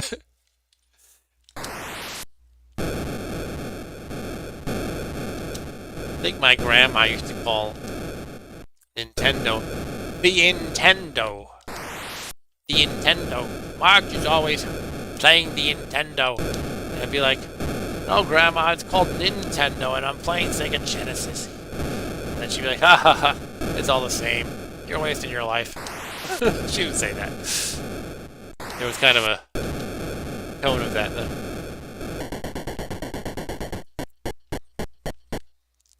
I had a period when I hated Nintendo. That's my dark secret.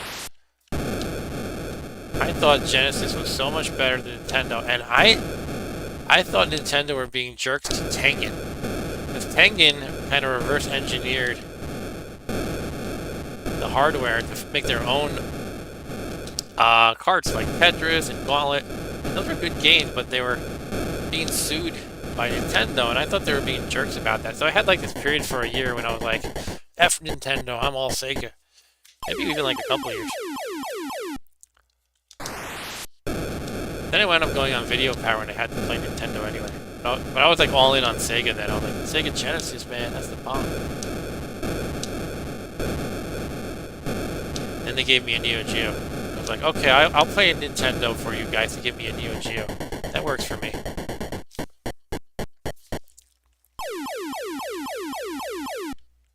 I gotta admit though, if I wasn't on Video Power, I never would have played the Mega Man games. And those are super cool.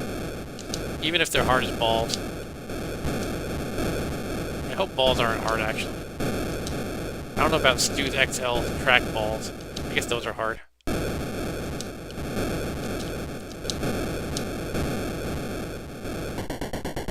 And Ryan says, and you yell, Grandma, Genesis does what Nintendo don't. Exactly. I had kind of a frenemy in school who was all in on Super Nintendo, and we used to rib each other. And when I got the Neo Geo, I was like, Neo Geo is vastly superior to Super Nintendo. Sometimes he would just call me up on the phone and say, Nintendo's better than Neo Geo, and hang up. I'm like, What's wrong with you, Michael?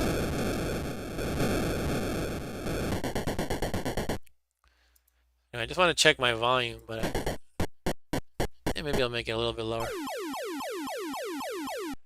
Yeah, it's definitely a hugely different feel to me playing this versus the arcade one. It is. You'd think it wouldn't be vastly different. It's a different feel to me. This doesn't feel stressful. It feels like, not that it's easy, but I feel like I can just zone out. And I don't know. Part of me is saying maybe I like this a little better, but I haven't figured it out. I have to sort out my deep emotions on the subject. I guess they just each have their pros and cons. Now this does get to the point when it kicks your ass, but mostly I feel like I can go on autopilot and not stress about which button I'm pressing. But again though, it might just be because I'm not used to playing it like that.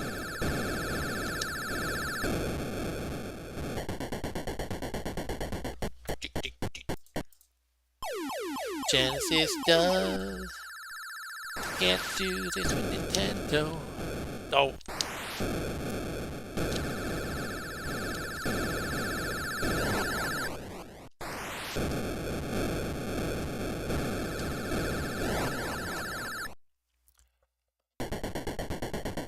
So yeah, I have no idea what this 1983 CCE version is about. It seems identical to the Pixel. I mean, it could just be a re-release or something. I don't know what went on there.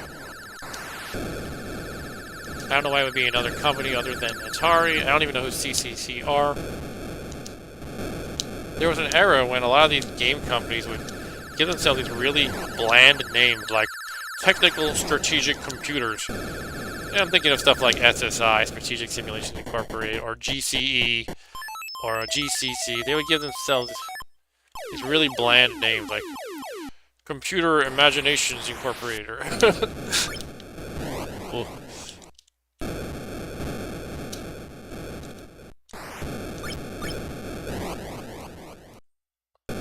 Think of Epix. What was the original name for the company Epix? Epix meaning like, you know, the makers of summer games and stuff like that. Oh, that was a bad. Oh, I'm dead. I'm dead. No, they missed on the right. Okay. This one's gonna hit it though. Maybe Stu knows the original name of the company Epix, EPYX. It was something bland like computer technicalities. Oh, I lost. There's just so many of these like early game companies. They didn't want to actually give themselves a fun name. They wanted to sound like they were serious engineers or something like that. Oh. No, they weren't always Epix. If Stu didn't answer immediately, I'm gonna look it up. Oh, I'm still playing? Shit. I got an extra... Oh, no! Damn it. Oh, there goes my extra chance at life. Yeah, I'm glad I have that cabinet now, because I'm going to be picking that up on my lunch breaks, playing a round or two. It's fun.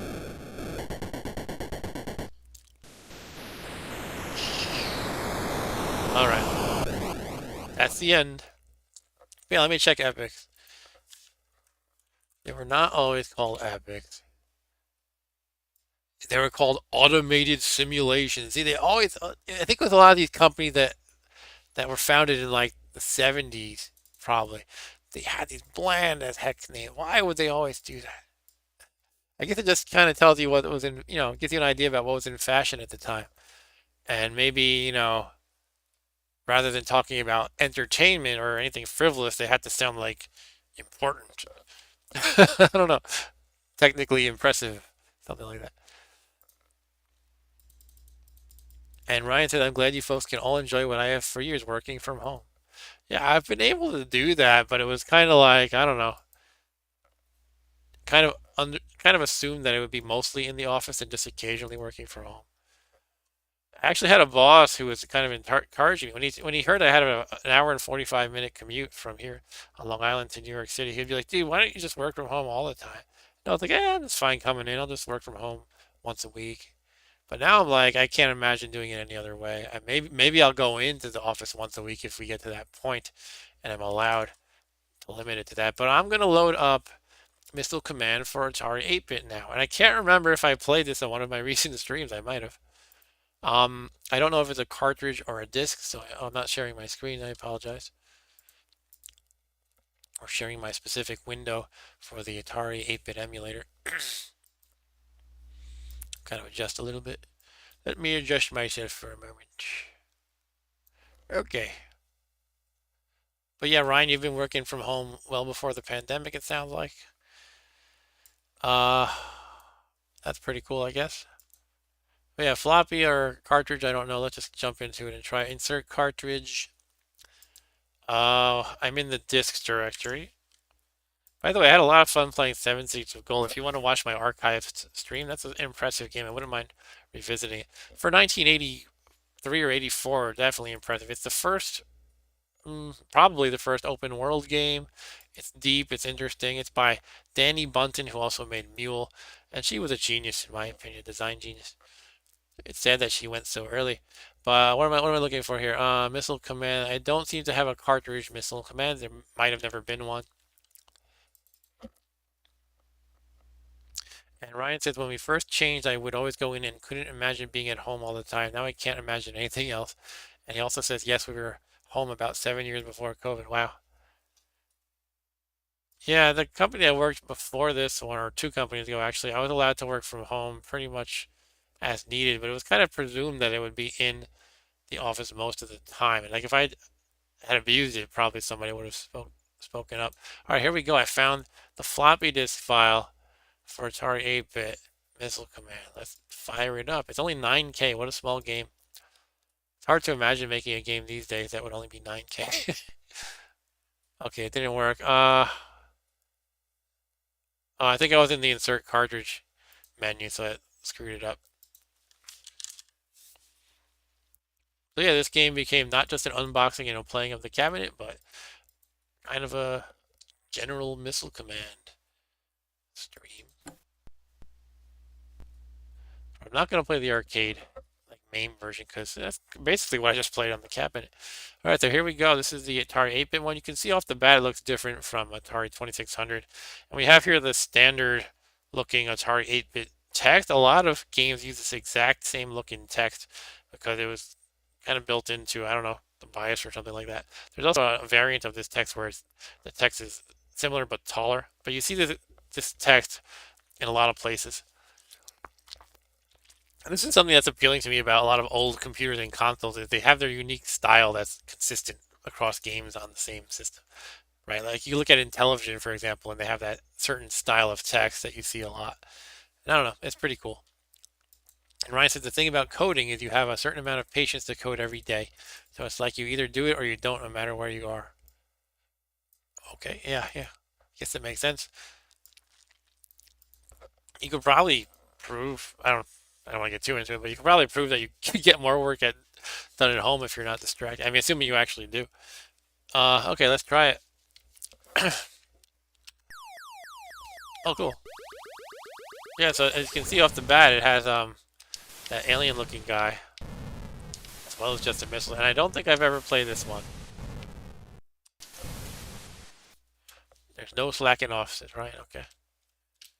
Yeah, I guess it depends on the person. I guess some people would probably slack off more at home, and others would slack off more in the office.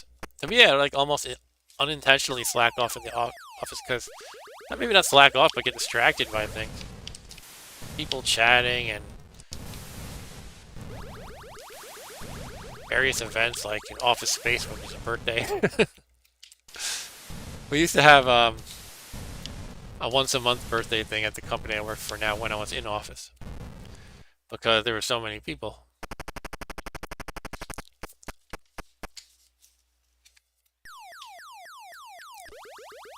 Some people you don't enjoy being so close to every day in, day out. I'm thinking of some people that you just get tired of looking at sometimes in the office. Not at my current job.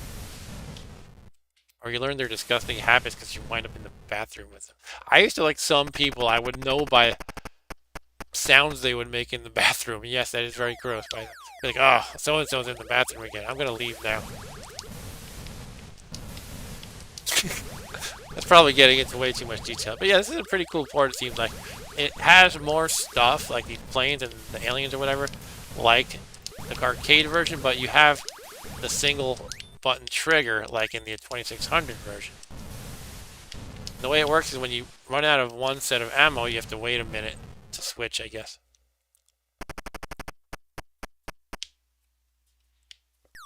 And Ryan basically agrees about the bathroom.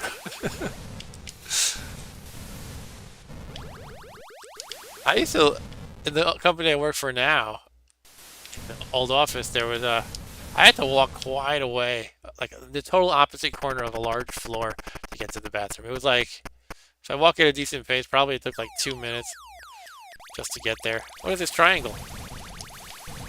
Oh, that's the thing that tries to avoid your shots. That alien thing, whatever.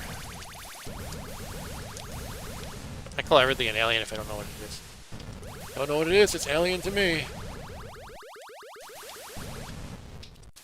Yeah, it's just fun checking out different versions of Missile Command. I actually realized I have a postcard from New Wave Toys on my wall. I like to just stick on random postcards and things on my wall. And I'll show you what it is. It's basically kind of like an ad for this game. They sent it to me shortly after I pre-ordered the cabinet. And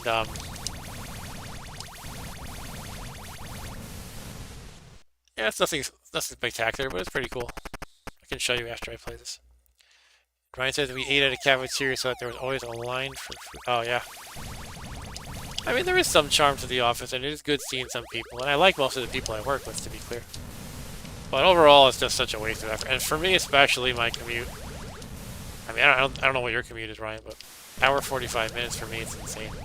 I used to basically live on the Long Island Railroad. Part of me wouldn't mind it. Like, people would always remark, like, oh, you got such a long commute, that must be horrible. I'd be like, well, I just sit there and I read a book. Or I don't have to worry about driving or anything like that. Or, I play on my phone or browse the net. Oh, I can't believe I got him. Okay. I was gonna say, I can't believe that guy dodged all my... Well, I can't believe that guy dodged all my blasts. Look at that. Okay. So yeah, I don't think I've ever played this version. This is all new to me. And what determines the multiplier? Is that just the level you're at? I guess it's 5 times points. Yeah, I'm just losing it. 2 cities now, great. Okay, I'm totally losing the game here.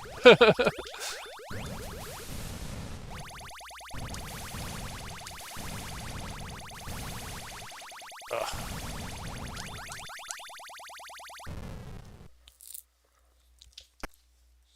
One city.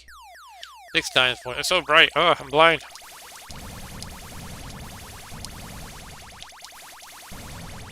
Oh crap, that triangle guy got my last city. Oh well. That's the end of that chapter. I'm not sure to do those triangle guys, except you really have to like spray all around them.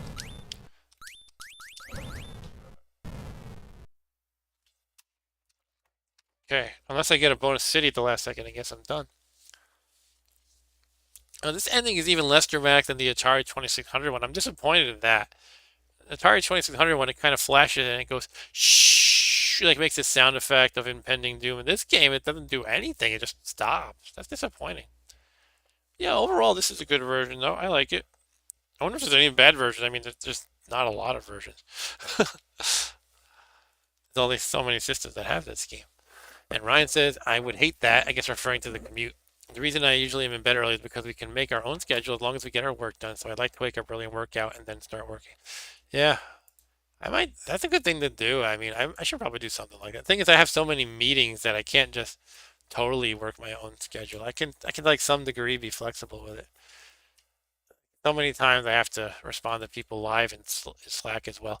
So that's the Missile Command on Atari 8-bit. The one thing I didn't try it on is Atari 5200. Well, there's probably a couple more systems I didn't try it on, but I am downloading that as we speak, and I'm filling the time by babbling about random stuff. But yeah, fortunately these ROMs are bite-sized, so I got that really fast. And let's see, I'm going to try it. The Atari 5200, I'm assuming it's going to be roughly like this Atari 8-bit version, but I don't really know for sure. Here's my secret. I don't think I've ever played, emulated or otherwise, Atari 5200. just never happened. So I'm about to do that for the first time. Actually, I don't know if it's going to work. I might have to download a BIOS or something, but I'll try it right now. This is an OpenEMU, by the way. If you have a Mac, this is great emulation software. It doesn't have Atari 8-bit though, but it has a lot of other stuff. Let me show you the window because you're not seeing it. Mostly it just kind of works like magic. You just drag and drop ROMs. You don't have to worry about, I think you don't have to worry about BIOSes. I don't think I've ever had to. This is what it looks like though. It has all these consoles on the left. And again, you can just drag and drop here. So like say I had Atari Lynx, and I could just take a file. This won't work because it's not an actual valid ROM, but you just drop it there and it imports. And so I have Intellivision here, and all the thumbnails are automatically handled too. If it can't find it, it'll just show like this barcode though. Here's GameCube where I played Bonk. I played the GameCube version of Bonk once on one of my Bonk Biernes streams. And what does Ryan say? My daughter is 16 and drives, so that makes it easier too. Cool. I kind of wish I didn't have so many meetings at work because I'm supposed to be not your kind of coding, but I'm supposed to be coding generally. But sometimes I just do meeting after meetings. It's crazy. Anyway, we're not going to play Bonk Biernes. We're going to play Missile Command for. Oh, okay. I guess you do need the BIOS. I guess I forgot that's something I had set up for the other machines. So it's not as automagic as I was claiming, but I could probably find it real quick. So bear with me a second. If I can't find it in like a couple minutes, I'll just give up. But seems like it should probably be easy to find. But you don't have to worry about putting in the right directory and stuff. You just drag and drop. I guess it's probably not legal for them to include all these BIOS. Okay, so I dragged and dropped the BIOS. Did it work? I don't know. It worked. Magical. Ryan said I do everything I can to get out of meetings. The problem is sometimes I'm valuable in meetings. I have to pretend I'm not, I guess. Why is this? Okay, my window capture is a little messed up. Let me fix that real quick. Here we go. That ought to do it. All right, so this is the Atari 5200 version that looks remarkably similar to Atari 8-bit. Now, my understanding is they're not the same machines, but there's a lot of compatibility there. So maybe it's like same ROM, just with a tiny tweak to it. But you can see there's these new things, slightly different things. It says 1 player and skip 0. It's probably like you would flip some switches to select number of players, or skip might mean to skip some levels. I don't know. But I don't know what the buttons would be, so I'd have to look that up. Yeah, how do I do that? Edit game controls, blah, blah, blah. This is what the controller looks like for 5200. It's kind of interesting looking. I've seen it before, I just never touched one. You know, maybe I should try to get one of these machines in person. Or what's the one with the 7, like 7200, 7600? I think that's even more advanced. Anyway, I don't know. What am I looking for? Start is just enter. Okay, I'll do that, I guess. Yeah, but I have a feeling this is essentially going to be the exact same thing. Oh yeah, I want to find the other switches though, not just start. So what else is there? There's all the keypad buttons. You just press like 1, 2, 3, etc. Look at this. There's start, pause, and there's actually a pause button right on the 5200 controller. That's pretty neat. Seems kind of innovative for the time, but I guess it didn't really catch on because we don't have dedicated pause buttons today. You usually just press start. But I like that. That's pretty cool. But yeah, what do I want to do to select things? I guess I will just play with the number keys probably. Also, there's 2 fires, huh?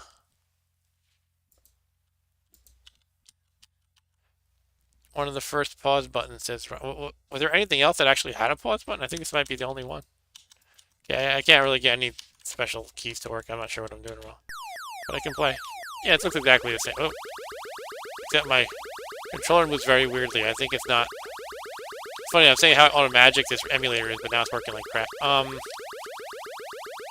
It almost feels like this is designed for like an analog stick or something.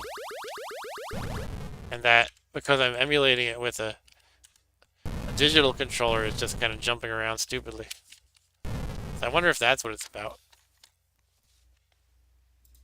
Interesting. Is this analog? Does it stick right here? Huh, I don't know. I might have to skip this one for now, though. Alright, I have to skip it. I don't want to fiddle too long on it.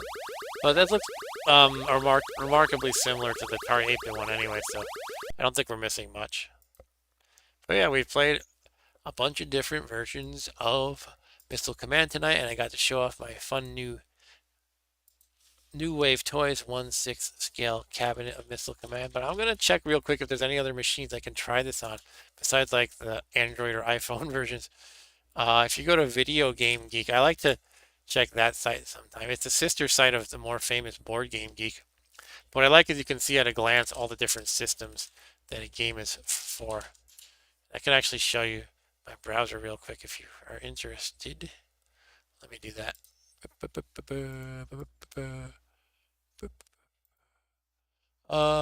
Here we go. No, that's the wrong one. Video Game Geek. I've got my settings a little weird, it looks like, but check out Missile Command. You can see, I like these rankings they have too. They have the game's ranking as users have rated the game for each separate system, right? So these are all the systems that have had Missile Command on it. And you can see it's pretty up there in the 5200. It's not ranked number 27, but for other systems, it's not quite as highly ranked. It's kind of funny. It's pretty high up. I shouldn't say pretty high up, but considering how many games are on Xbox 360, to think that it's even like a 3-digit number, that's pretty impressive. Like 651. I actually have no idea how many games there are for Xbox, but you would think it would not even be on the radar because, I don't know, it would be considered a retro game at that point. But look, it's also on Game Boy Color and Game Boy Original. Why don't I try to look up real quick maybe the Game Boy Color version? Look, I'm accidentally sharing my stream with the chat and everything. And Ryan said there was PlayStation and DS collections that had Missile Command. Okay. I'm not sure if they're counting those because I don't see PlayStation. It could just be also nobody edited it. But yeah, let me disable this. And I'm going to try to find the Game Boy Color version real quick because why not? Why not? Isn't it amazing that we can just type in something we want and bam, it appears? I'm still impressed by search engines, yes, in the year 2022. All right, Game Boy Color, let's do it. I'm probably going to have to find the BIOS like I did before. Oh, I think this only has regular Game Boy and Game Boy Advance, so this is... Well, let's find the original Game Boy version then. Game Boy Missile Command ROM. Yeah, it's funny. I'm saying how automagic this thing is, and then it starts falling short of my expectations. But yeah, it doesn't have Game Boy Color. It has Game Boy and Game Boy Advance.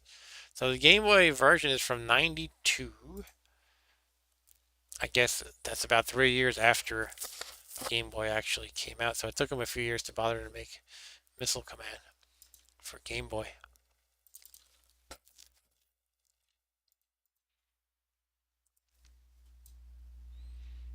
Okay. Let's see if this works. I probably need the BIOS. Looks like it's working. Let me share the screen. You can hear the very Game Boy-like music. This is by Accolade, apparently.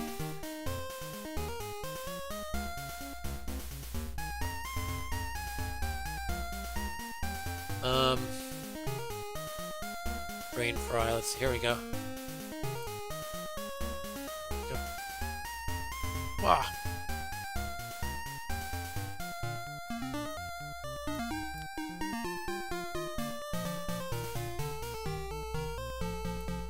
The music sounds too jovial to me. Missile Command is supposed to be about doom and gloom. I'm not sure about this. It's like a parade or something.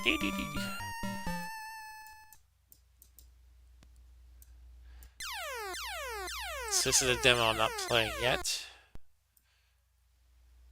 Okay, I mean, this is probably about what you can expect from a Game Boy version. It's not going to be so great, but it looks like they're getting a little bit creative with the background. You can see there's pyramids or something. Am I like in Egypt? Oh, those explosion flickers are horrible, though. That's pretty bad. Alright, let's jump into the game. This is a demo.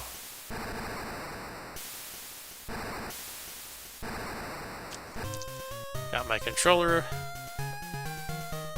1 player, 2 player, high scores. Credits. Let's check the credits. Produced by Chris Bankston. Programmed by Mark Kirkby. Graphics by Joe Lewis. Music by Dave Rogers. This is a very American game. Usually you see credits. Program support Elliot Gay, Colin Hawkins. Usually you see like credits for a Game Boy game, and it's like Shuki Masahiro. Names like that. Not that I care. I mean, Japanese have definitely made enormous contributions to video games. Alright, so how do I... There we go. 1 player, let's go for it. Defend Cairo. I'm specifically in Cairo, that's interesting. Alright, I'll defend Cairo. Yeah, I still think those explosions look crap. I don't know, it might be worth a seizure warning, I'm not sure. It's not like the whole screen, but it's not colorful, obviously, because it's original Game Boy. But yeah, this is not a top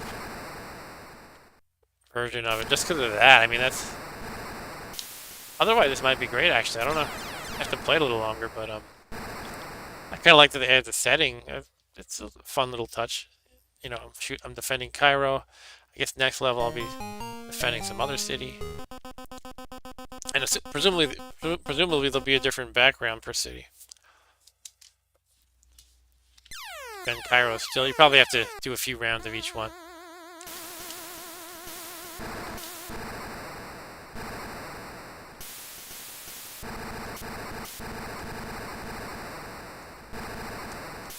Oh, I can use the second Game Boy button. There's two different batteries, or artillery, whatever you call it,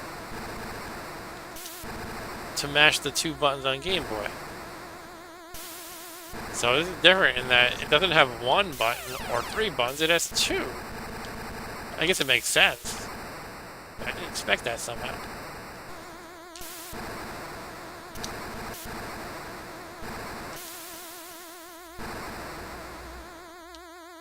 Brian says same graphics as my Garmin Instinct. Same level of quality, you mean? We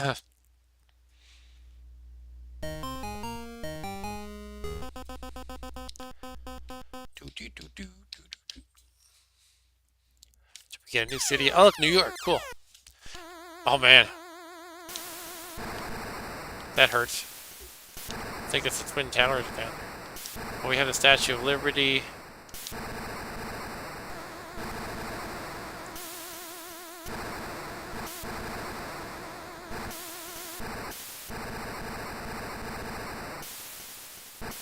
Don't you hit those Twin Towers. That's pretty personal.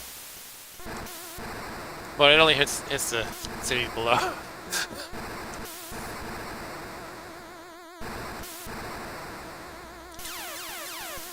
That thing, I keep missing those things. Beautiful monochrome. Some games did have pretty nice graphics on Game Boy, even though it's monochrome. It's just, you know, I just think those flickering explosions are crap.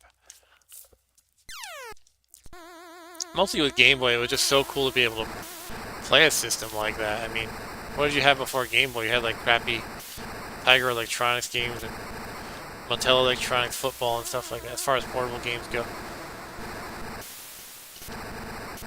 What I would love to do is do a stream all about those crappy portable games. If I can find a bunch of my old ones, maybe even buy a few new ones. I have the Defender one that I showed you guys, some of you guys, before. That came from a box of crap my dad donated to me. And it was an unopened Defender. And I looked it up on eBay and somebody was selling one for like $200 or something. But I'm going to hoard it anyway. I'm going to treasure it. Maybe by the time I'm old it'll be worth $300. Defend London.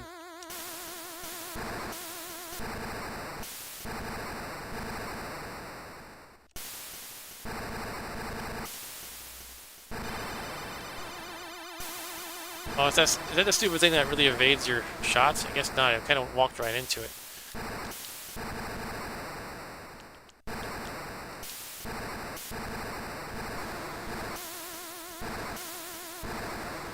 Oh, but I might actually play that Defender game sometime. Ryan says, I loved my Marble Madness Tiger Electronics. It's hard to imagine that would be good in Tiger Electronics form. Some of those games, as limited as they could be pretty fun. The ones I had were Shinobi. I won Mega Man one on my Mega Man 2, I think, on Video Power. That was one of my prizes. Like, you already have the better version of Mega Man. I have the crappier one now. But they were playable and not bad. Of course, the limitation obviously was that, like, the sprites were just these fixed images and fixed locations. Like, you could it could toggle between the ones, but there was no like gradual moving of your characters and stuff. So it looks kind of really crappy. But they were totally playable. There was also those Konami games that I never got. I think it was Konami portable games where they were really big. It was like they were like maybe the size of this tissue box with a tiny, tiny screen, and they had like really long bodies. I think they were Konami. I never had any of those. Defend Sydney. Okay. Of course, we got the Opera House. Oh. I like how it's like all the landmarks are like next to each other in every city. Now the funny thing is, the cities are supposed to be the individual things we're defending, but in this game they changed it up. Like the level is the city. And I guess we're defending buildings in the city. I don't know. Did they ever use a term for those individual buildings? We can't use the term city for both of those. What did I just lose? I lost a building or? Gonna say? Man, those explosions look so bad with the flare. Okay, they're cities in the city. I guess they don't call Sydney a city, but each it has sub-cities.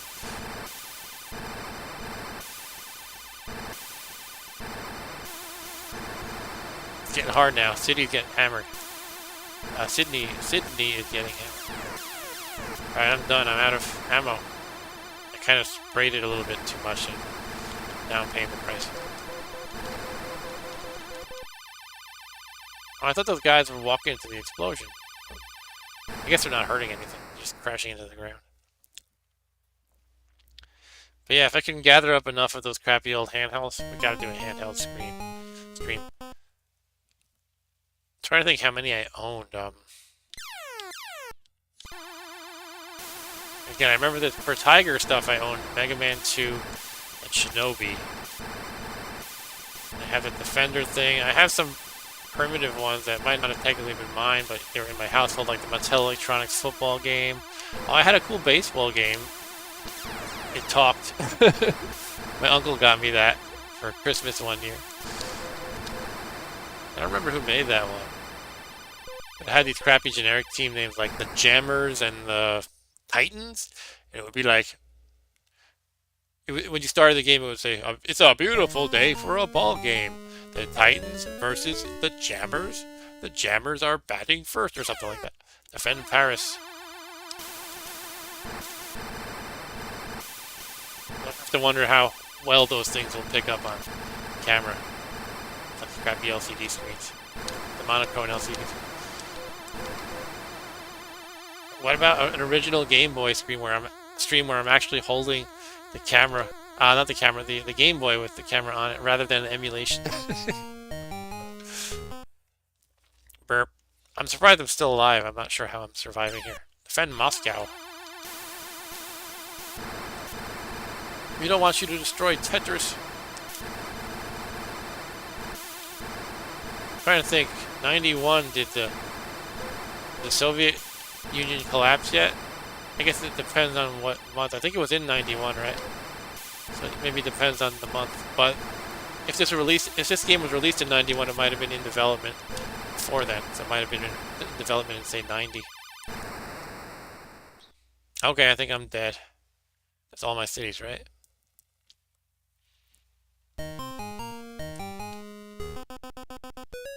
Bonus city. The second time that's happened tonight.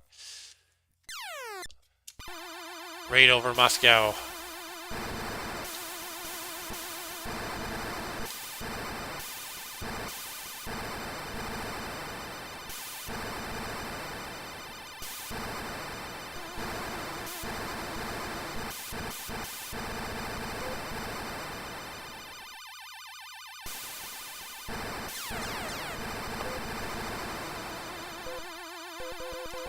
I'm all out of ammo. I'm all out of ammo. I'm so lost without you. I got a bonus city again? Why do they keep giving me bonus city? I'm sucking. Like, you're so bad at this game, let's give you bonuses. Okay, I guess that's one way to do it. Alright. Thanks for joining, Ryan. I'm about to wrap this up. I'm going to stop as soon as I finish Game Boy version. But yeah, thanks for joining and for being such a good chatter. I appreciate it. But yeah, I'll see you next time. Probably on a Saturday night stream or whenever I catch you next. But yeah, I do plan to stream this Saturday with Rob Bob in the house. We'll probably finish my in-progress FTL game and then do something else. That should probably only take maybe an hour or so. So there'll be time for another game too. Alright, I think that's the end. The end! Oh, look, we have a bridge being destroyed. And those crappy flickering explosions. Alright, so I mean, yeah, that wasn't bad. Again, I keep complaining about... Look, I'm at the top. Look at my badass score. That's another mark, unfortunately. But, oh, I'm M because I pressed the wrong button.